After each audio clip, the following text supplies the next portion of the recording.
The Western countries accuse China of using the Belt and Road Initiative to set up debt trap for African countries. What do you think? The Western countries, they are the ones who made Africa have a debt trap. For more than 60 years since independence in Africa, no African country has made major progress in terms of economic development. But only in the last 40 years of China's development, we've made big strides. Because the market is wider, the participation of the African countries on the global stage is bigger.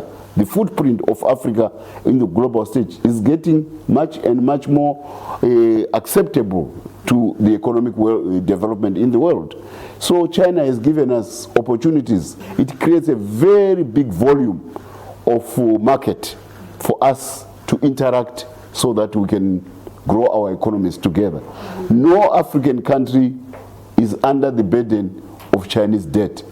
The burden of debt in Africa is owed to the World Bank, to the Bretton Woods institutions of America, and to the IMF, International Monetary Fund.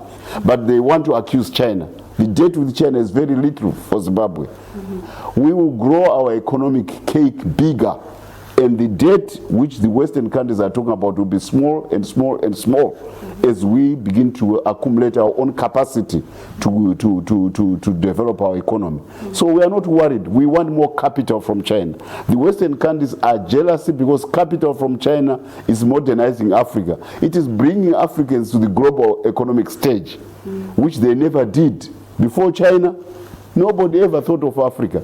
Those who accuse China of a debt trap, they are jealousy, they won't succeed, and they will not stop the shared development endeavor between Africa and China. It will not stop. We want more capital out of China. Before Africa, if you wanted capital, you go to Paris, it's expensive. You try to go to New York, it's even more expensive. You try to go to London, oh, it's through the roof. You can't even get capital. The cost is too high. Come China, the cost is low. It's good. We are also happy. Many other countries are becoming part of the global stage.